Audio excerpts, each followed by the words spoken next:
So moving over to video number 2.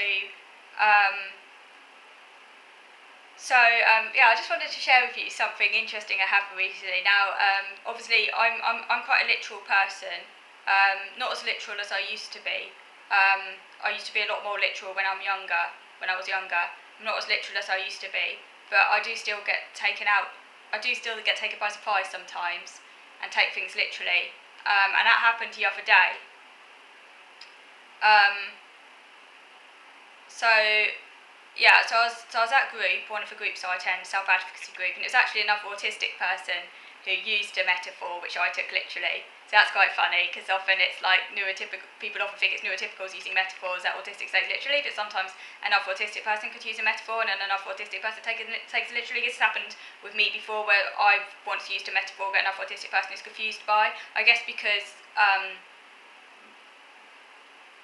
it's like a sort of changing thing, like depending on what metaphors we're exposed to, we might understand some metaphors and not others, and that can also change over time. Like the metaphor that I'm going to talk about in a minute, I have come across before, and if I were to read about it in a book, I could understand it and I might know about it and then not take it literally for a short time. But because I hadn't heard it for ages, and I wasn't expecting it and it was out of context, I took it literally.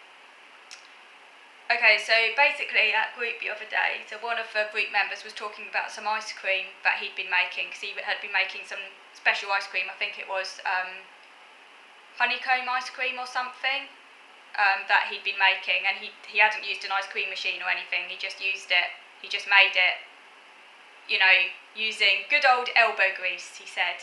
And I was like thinking, elbow grease? Is there like a special grease that you use to put into ice cream?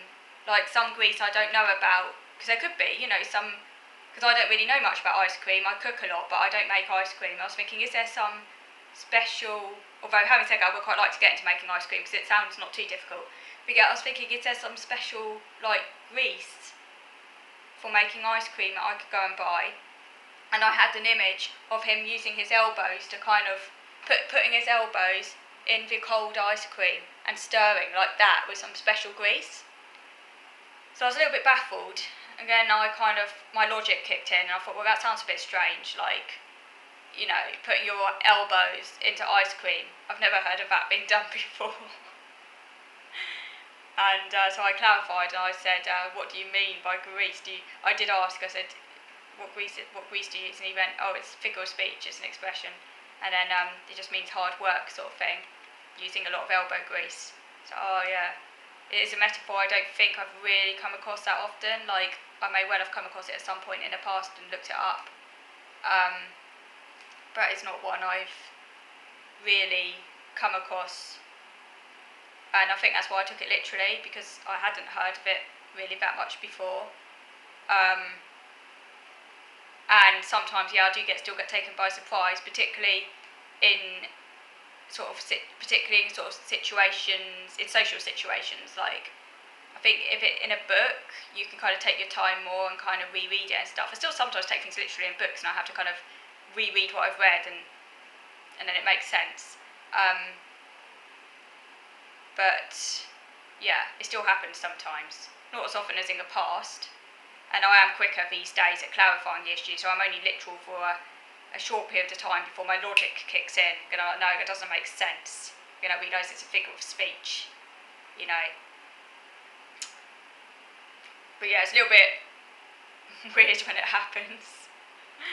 So I just thought I'd share that with you.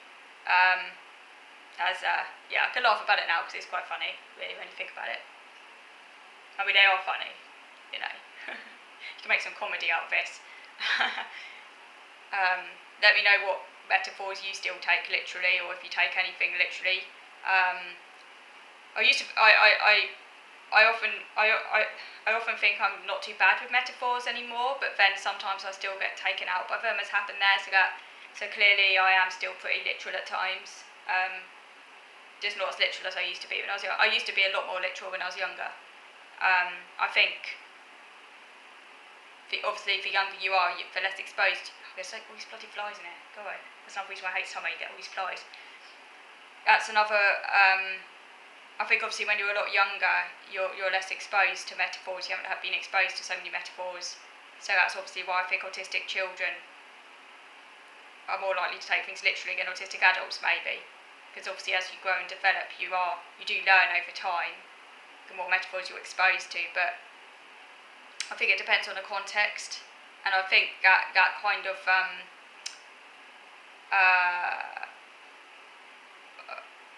I mean, I kind of see the literal image before I see the metaphor, if that makes sense. So even metaphors I understand, I tend to see the literal image before I see the abstract meaning.